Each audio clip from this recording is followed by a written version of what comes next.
This is Inside MCLA, helping inquiring minds better understand the culture at Massachusetts College of Liberal Arts.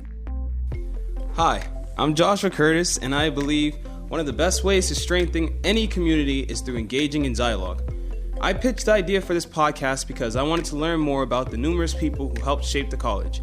Today, we have the pleasure of speaking with KAYLA HOLLINS, the Director of Admission.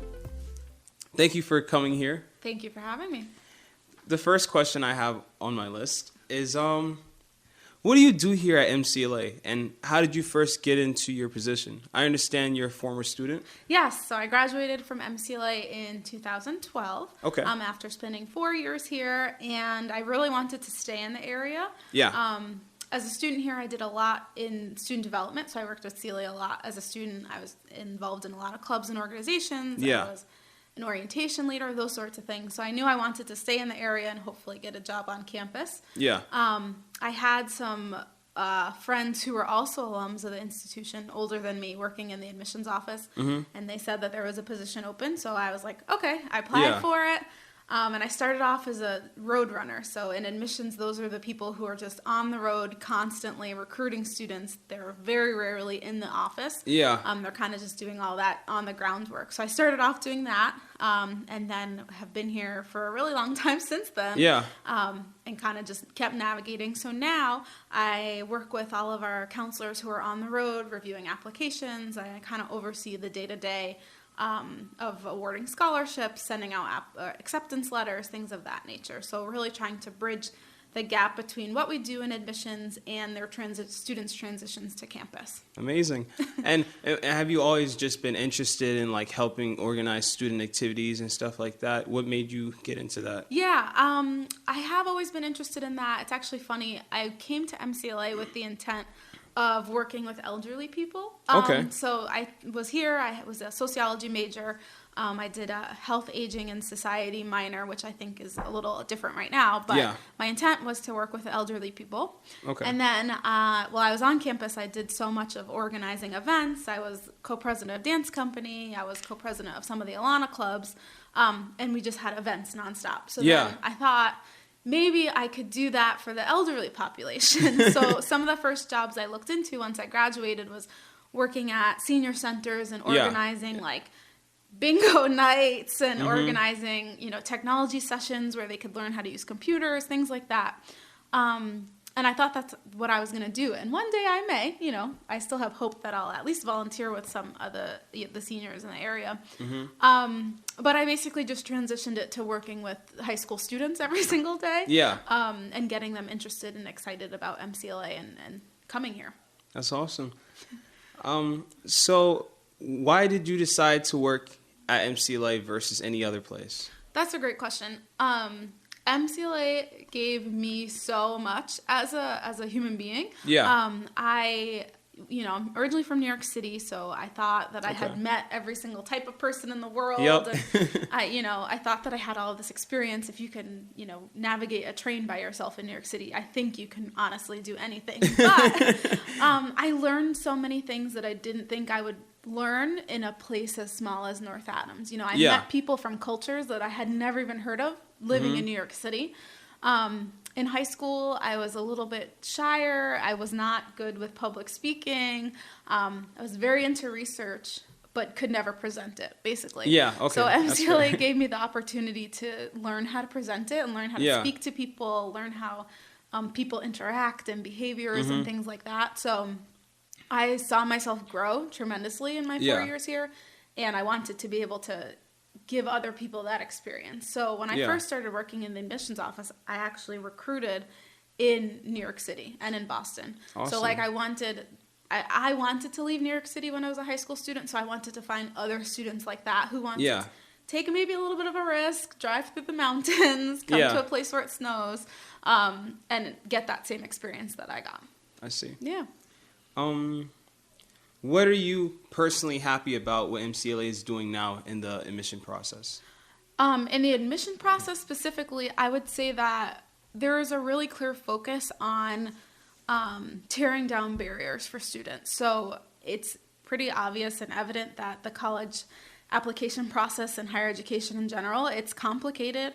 I remember as a student being upset and crying over trying to fill out a FAFSA. Like, it's confusing. Yeah. It's a confusing process. So we're trying our hardest within this office of making that process easier and accessible for students, and give them opportunities that maybe they would have never thought they'd have before. So that's kind of our goal with that within our office. Okay. As a director of admission, what is the hardest issue that you face in your day-to-day?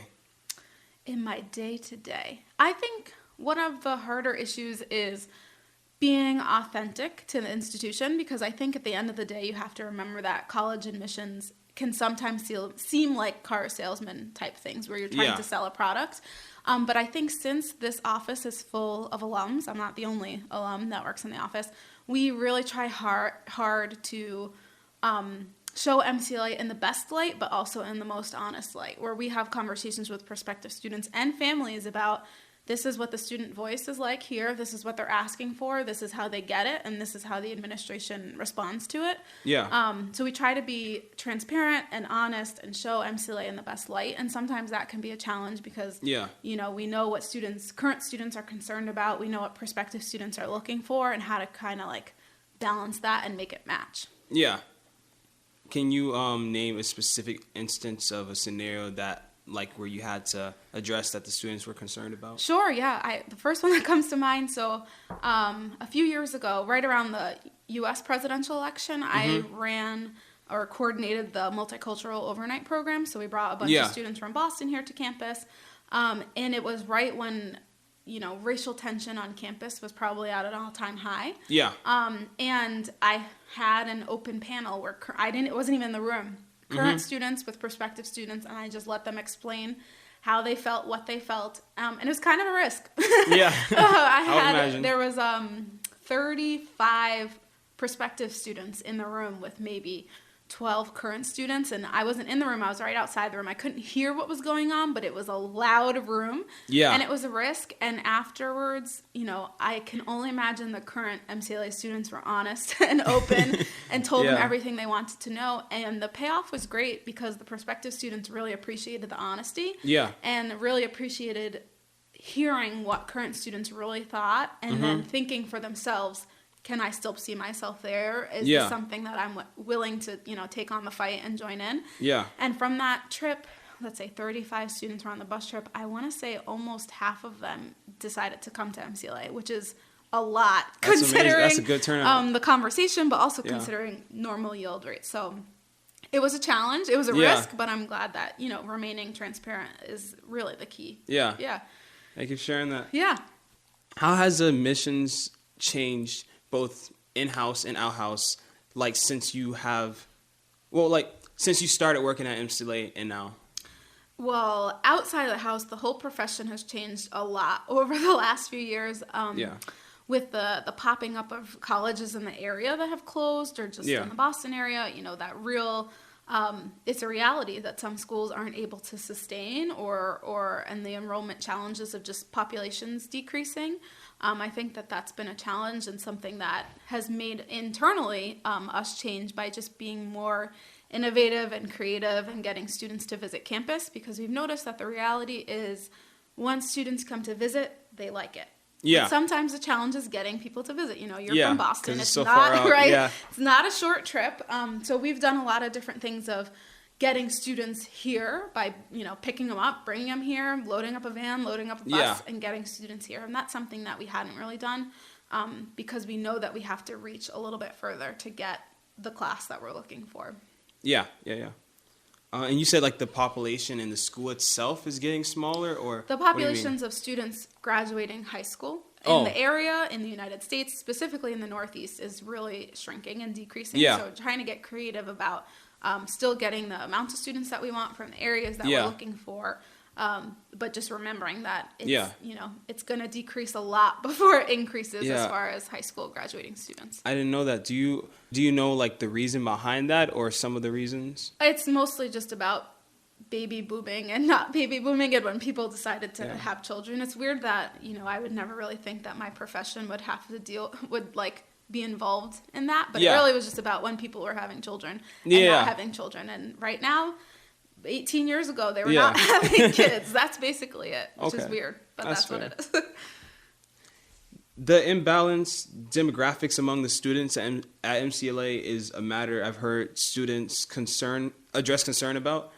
What can you say about what MCLA is doing currently to reassure people? Or rather, are there any actions you would like to see the school take to address this concern going forward? Can you explain a little bit more to me about the concern? Well, like, as in, like, some students have addressed that, like, it's in deciding whether to stay at the school or whether to join in the first place, the fact that there's not as many people of color as there are white students is daunting for a lot of students. Yeah. Well, sometimes when I talk to students of color here on campus, I try to give them a little bit of perspective. So when I was an incoming freshman here, the population of diverse students or students that identified as diverse was way lower than it is right now. Okay. So it was about anywhere from 15 to 19%. And right now the school is at almost at 30%. So I think that sometimes perspective, we're making progress, and I think that's important to know. And I think it's also important to think about how we recruit students. So not only the Office of Admission, but the school as a whole. So for instance, the opportunity where I gave current students to talk to prospective students, like they thought that it was just a conversation, they were just being honest, but they were really recruiting the students. So really getting involved in that process, like also spreading the word. So if you're going back home and you're saying, MCLA is not for me, we're never going to be able to increase any numbers if you're telling, and if you really feel that way, that's okay. But if you love it, go tell the people, go tell the people in high school that go tell your school counselors that you loved it and you want more people to come from that school. So really the students sometimes are the best advertisers of MCLA. So like if you are not happy here and you share that, it's not going to help bring more diverse students to campus. But if you love it, make sure you share it, because then we'll be able to kind of do that naturally as opposed to as an organic way of building relationships, as opposed to us just going out there and knocking on everyone's door and sending out all the mail. You know what I mean? Yeah, it feels more genuine. Yeah, exactly. Yeah. Okay. Well, I have one last question. Sure. And this one is non-school related. Okay. What is your favorite movie or TV show? Oh, favorite? That's a lot of questions. My favorite movie is Remember the Titans. Which is interesting. I know nothing about football at all, but it's one of my favorites. And then my favorite television show is Scandal, even though it's over. But I was a ride or die Olivia Pope fan. I still am. I won't say I was. I still am a ride or die Olivia Pope fan. Gotcha. Yeah. Well, with that being said, thank you so much for being on Inside MCLA. Oh, I love that name. Thank you so much, Josh.